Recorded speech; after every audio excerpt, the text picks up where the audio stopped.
Baik, Assalamualaikum warahmatullahi wabarakatuh. Boleh dengar suara Saya harap boleh dengar suara lah.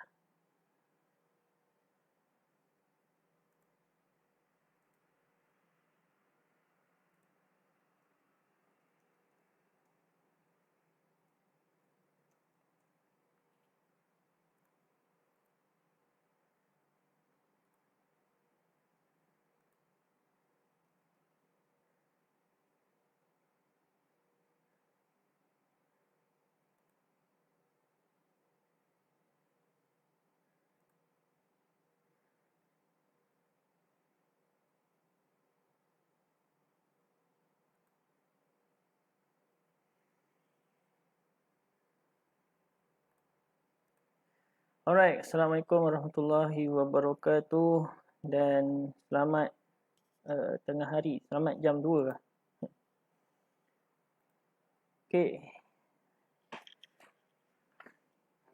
khabar semua para penonton hari ni? Sekejap, betul kan? Okay.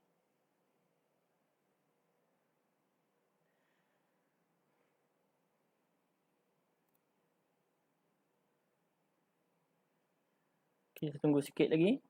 Beberapa orang. Okay, baik. So, insyaAllah hari ni kita akan teruskan kuliah drone kita yang keberapa? Yang kelima kuliah drone kita yang kelima. Terima kasih tuan-tuan dan puan-puan, adik-adik yang sudi bersama-sama dalam siri kuliah drone yang kita tetap teruskan juga walaupun di bulan Ramadan. Itu tidak menghalang kita. Apatah lagi menuntut ilmu di bulan Ramadan, saya rasa itu satu perkara yang baiklah. Okay. So, jika anda mengikuti kuliah-kuliah drone yang sebelum ini, kalau anda belum ataupun pertama kali dalam kuliah drone Akademi DS, siri kuliah drone, anda mungkin boleh tengok episod-episod yang sebelum ni yang telah kita kongsikan di Facebook Live. Kita ada 4 episod sebelum ni dan hari ini kita akan teruskan kuliah kita untuk episod yang kelima. Tapi kalau dalam senarai ni dia item yang keempat lah. Okay. Item yang keempat sebab yang bahagian sejarah tu kita ada 2 bahagian. Okay. Dan kita akan teruskan dalam untuk minggu ni tajuk yang seterusnya iaitu berkenaan dengan propeller. Okay. Dalam kuliah-kuliah yang sebelum ni kita sudah kupaskan apakah jenis-jenis aircraft ataupun pesawat-pesawat yang biasa digunakan, pesawat kecil yang biasa digunakan, apakah bentuk yang biasa digunakan dan drone yang anda lihat pada hari ini yang mempunyai empat buah kipas ataupun propeller yang anda lihat hari ini sebenarnya adalah salah satu daripada bentuk aircraft yang ada. Okey, biasanya sebelum adanya multicopter ataupun kita panggil multicopter biasanya orang terbang ke udara aircraft yang biasa digunakan adalah fixed wing dan juga helikopter ataupun single rotor. Dan sekarang kita bicarakan tentang multi rotor yang semakin hari semakin mendapat tempat di hati rakyat Marhain lah dengan harga yang cukup berbaloi. Jadi ada 2 bahagian pengguna yang biasa menggunakan multicopter ini. Satu adalah yang mereka menggunakan drone yang sudah sedia siap. Satu lagi mereka yang buat sendiri. Dan dalam tu ada pecahan-pecahan lagi lah. Okay, yang biasa yang guna yang dah biasa yang sudah siap itu ada yang penggunanya adalah recreational, yang guna sebagai hobi sahaja untuk ambil gambar. Ada yang guna dalam industri untuk mendapatkan data-data aerial dan untuk yang buat secara DIY ada yang guna untuk tujuan research dan pendidikan. Ada juga guna untuk tujuan pertandingan robotik dan sebagainya. Untuk kita recap, untuk kita mulakan, kita tengok balik sebelum ni kita pernah mendefinisikan semula apa itu drone sebab mungkin ramai yang salah faham. Kita nampak benda yang ada 4 kipas, ada terbang di udara, itu semua drone. Kita terus panggil dia drone.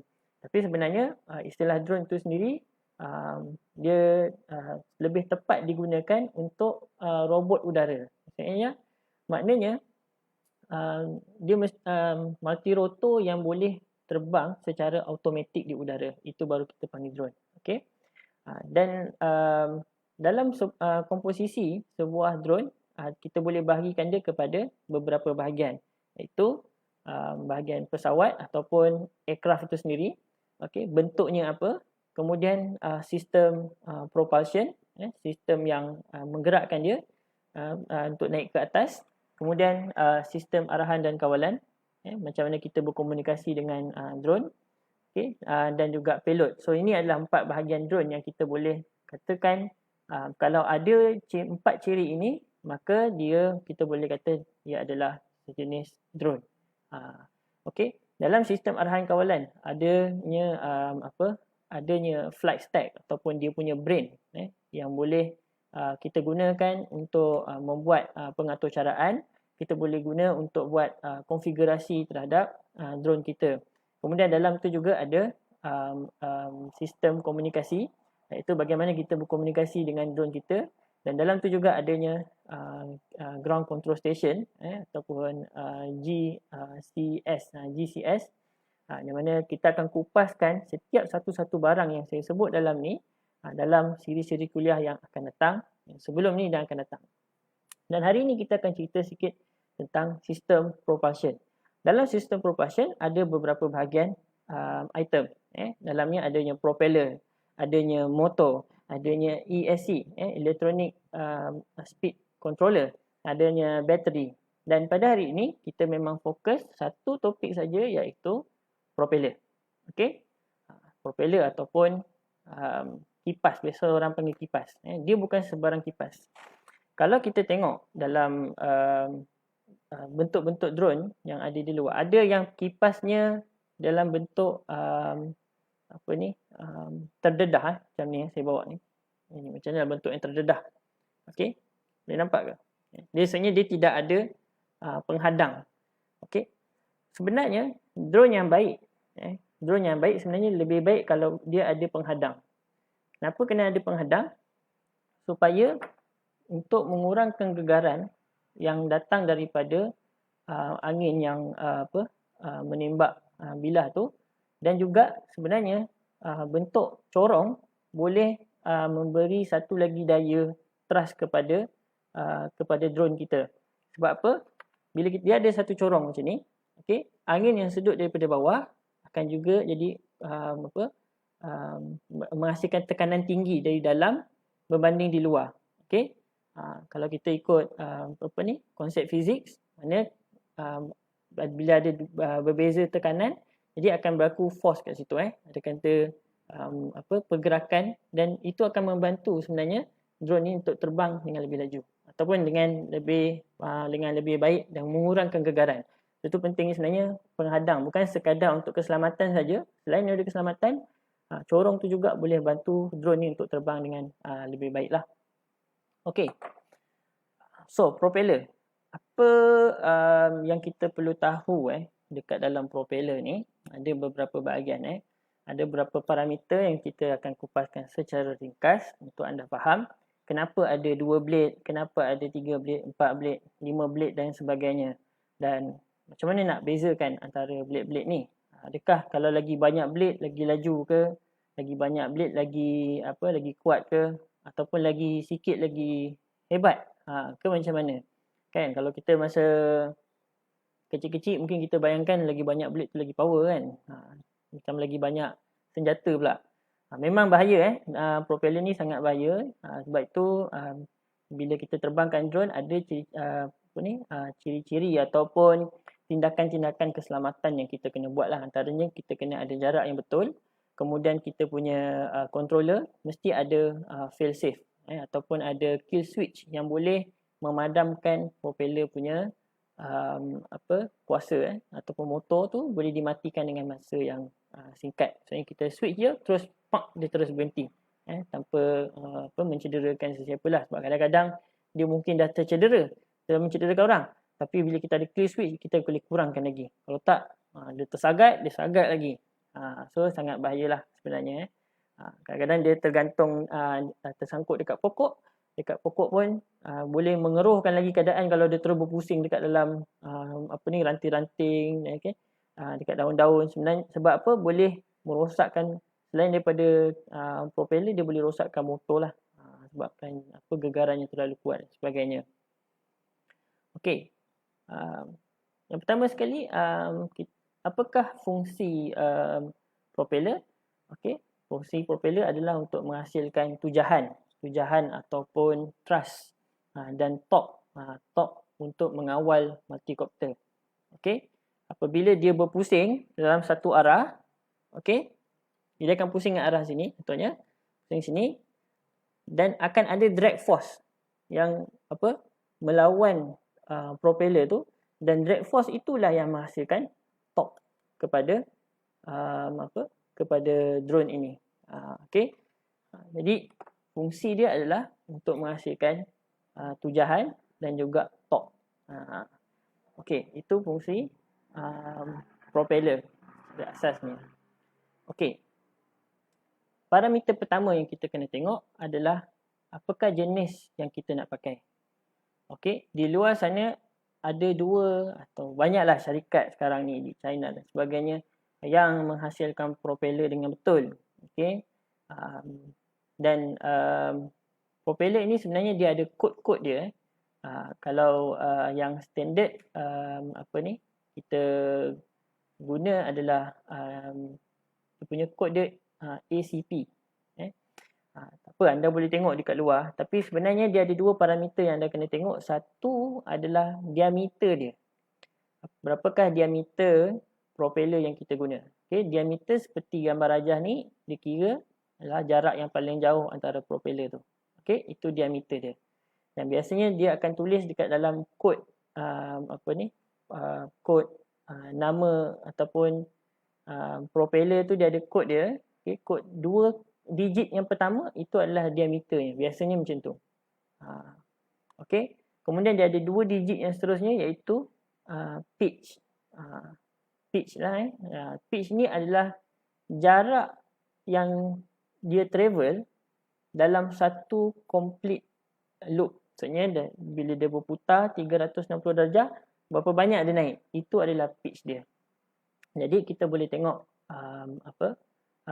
perbezaan antara propeller tu dari sudut 2 digit tu lah. Dia punya pitch, high pitch ke low pitch, kemudian berapa diameter dia, dan itu akan menentukan apakah kekuatan motor yang kita nak gunakan. Itu kita akan bincangkan dalam topik yang lain.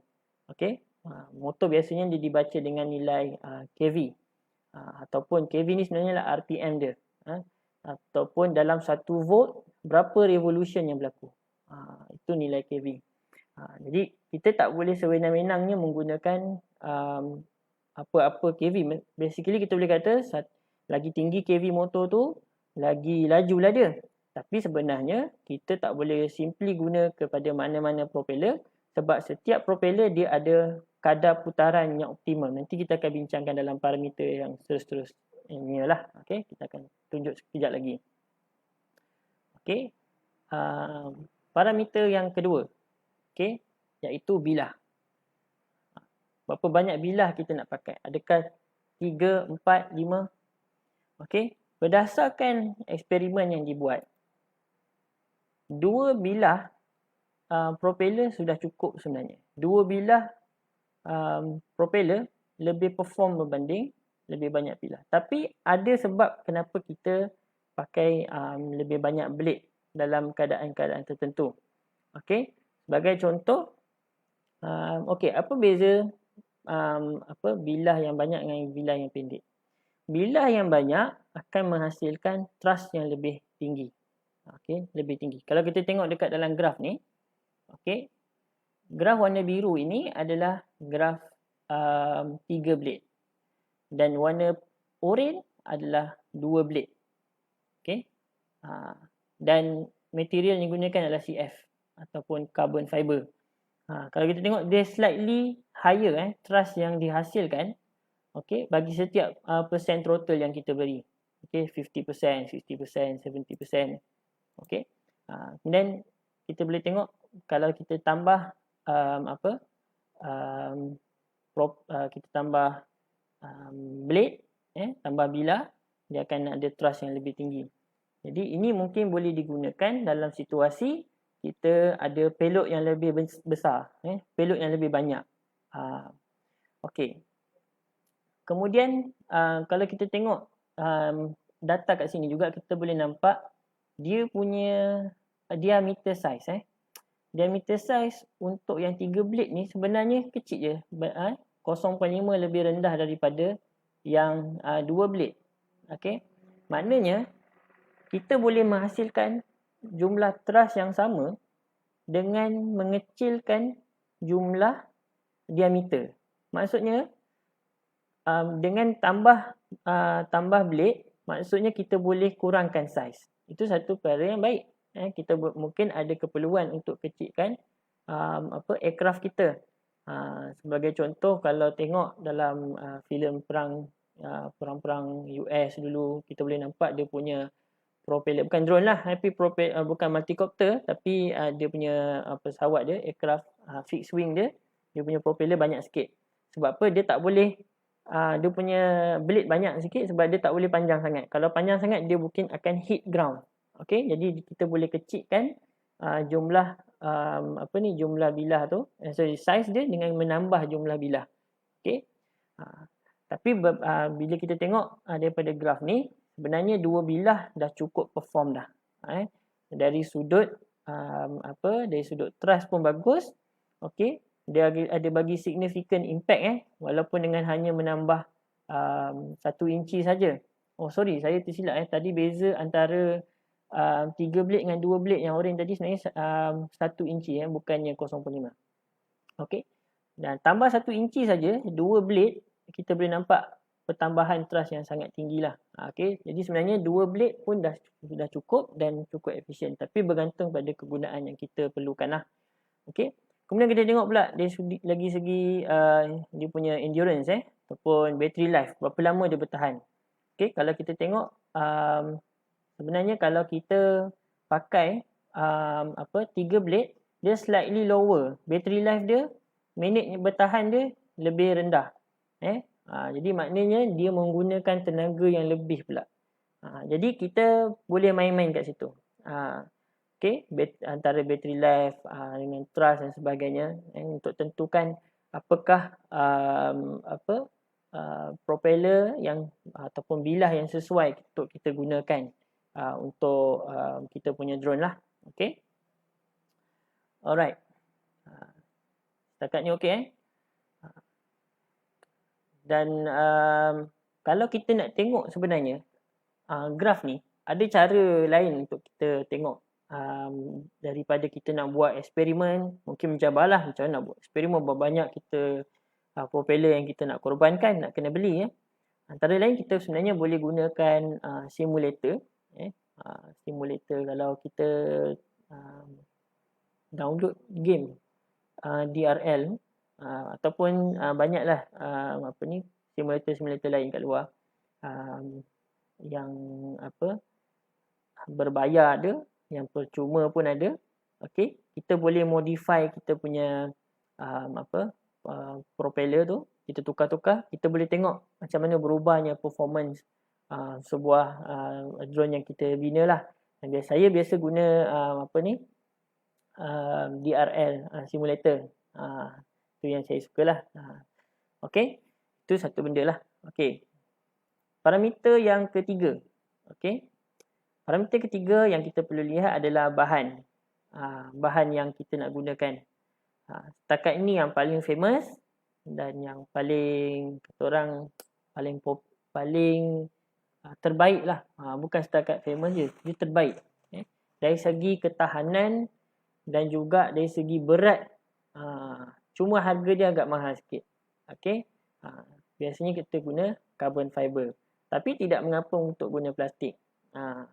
Cuma beza dia adalah berapa kali kita tukar, harga, okey, ketahanan. Itu yang bezakan lah. So setakat ni yang kita jumpai ada 3 jenis yang biasa orang guna. Okey. Carbon fiber, kayu dan juga plastik. Ini yang warna biru ni ada dekat biasanya yang plastik ni biasa dekat apa ni? Micro drone yang kecil-kecil. Yang kecil-kecil biasanya pakai plastik je. Jadi anda boleh nilai lah kualiti drone anda, okey, berdasarkan bahan yang digunakan. Tak semestinya propeller je. Termasuk sekali frame. Macam di Akademi DS, kita gunakan frame yang diperbuat daripada microfiber. Okey. Tunjuk demonstrasi ya. Ada kat dalam. Ya, ada.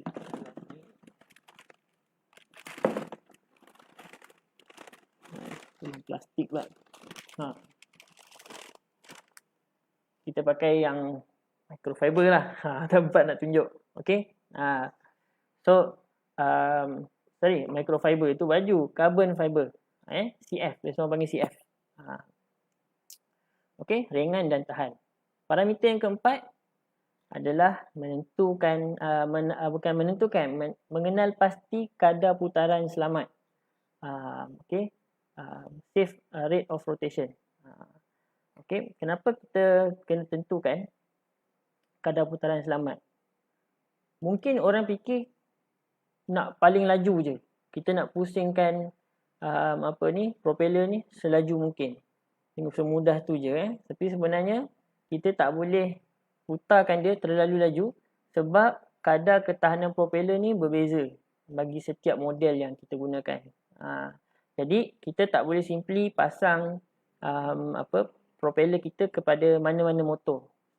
Sebaiknya kita buat kiraan dulu, okey, macam mana ataupun apakah jenis motor yang sesuai untuk kita punya propeller. Dekat sini saya ada letakkan dua model propeller APC prop, satu lagi slow flyer. Ini dia punya constant lah. Dia punya formula dia adalah 105,000 revolution per prop diameter. Okey. Maknanya kalau kita pakai 10 inci prop, jadi berapa RPM yang dia boleh tahan? Maksudnya 10,500. Bagi dengan 10 lah. Untuk slow flyer dia lebih rendah, 65,000 saja revolution untuk bagi setiap 1 inci diameter. Okey. So jadi kena kenal pasti dulu jenis propeller yang kita pakai, ataupun nak lagi senang, tengok apa yang recommended lah. Biasanya bila kita beli produk tu, dia akan tulis sekali recommended motor untuk propeller jenis ni. Okey. Macam yang APC slow flyer ni, ini company yang terkenal lah, yang popular dekat pasaran. Bahkan ramai yang meniru je lah. Jadi dia bukan sekadar popular tapi dia juga membekalkan maklumat-maklumat kejuruteraan yang bagus. Contoh macam ni lah, dia bekalkan berapa dia punya rotation rate yang safe dia, yang selamat. Okey. Jadi itu pun boleh satu parameter yang kita boleh tengok. Okey, itu adalah 4 benda penting yang anda perlu tahu dalam membuat penilaian terhadap propeller anda. Ada pun kalau nak sekadar beli, nak cuba-cuba, pakai je lah. Tapi apa pun kita sebut di sini penting untuk menjamin ketahanan anda punya drone dan juga keselamatan anda sendiri. Okey, sebab ini kalau drone yang kecil dia tak cedera sangat, tapi kalau drone besar dia lebih bahaya. Okey, boleh tengoklah banyak kisah kawan-kawan kita yang tercedera lah. Okey, sebabkan drone ni. Terus insaf kata orang, tak berani nak main tu sebab drone memang bahaya. Anda tersalah sikit je, dia boleh menyerang anda secara mengejut. Anda tak tahu dia terbang ke mana. Selagi tak pusing, kita tak tahu dia terbang ke mana. Ada satu isu lagi yang saya nak tambah sebagai satu bonus dalam video kali ini. Okey, iaitu static and dynamic balance. Keseimbangan statik dan dinamik. Ini dua benda yang penting sebenarnya. Mungkin orang kurang beri perhatian, iaitu mungkin ada di luar sana para penerbang drone FPV ataupun pelumba mungkin akan mendapati adanya gegaran semasa terbang. Kadang-kadang gegaran tersebut bukanlah disebabkan tuning yang salah kepada kita punya motor ataupun brain dia, yang pada sistem dia atau flight stack dia. Tapi sebenarnya dia juga boleh datang disebabkan oleh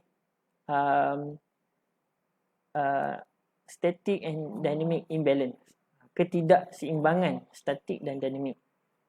Untuk keseimbangan statik, kita boleh guna alat macam dalam gambar rajah ni. Itu senang, kita boleh kira. Okay. Tapi untuk dinamik dia susah sikit. Okay, apa yang akan berlaku bila kita tak jaga benda ni? Bila kita terbang, kita akan nampak gegaran-gegaran. Gegaran-gegaran yang macam tak stabil lah, kan? Dan tak tahu macam mana nak hilangkan benda tu. Dan betul lah, kita di zaman YouTube ni, ada orang share macam mana nak cari, nak betulkan balik ketidakseimbangan dinamik yang berlaku. Kalau statik okey lagi. Kita just balancekan dia dekat alat ni. Tapi untuk yang dinamik ni susah sikit. Okay. Kalau gegaran ni berlaku berterusan dekat dalam drone kita, secara tak sedar, kita mungkin akan rosakkan komponen-komponen elektronik dekat kita punya drone. Sebab gegaran yang terlalu kuat berlaku dengan kerap dan tidak dibetulkan. So dia akan beri kesan lah kepada kita punya drone. Motor tu mungkin lama-lama boleh rosak.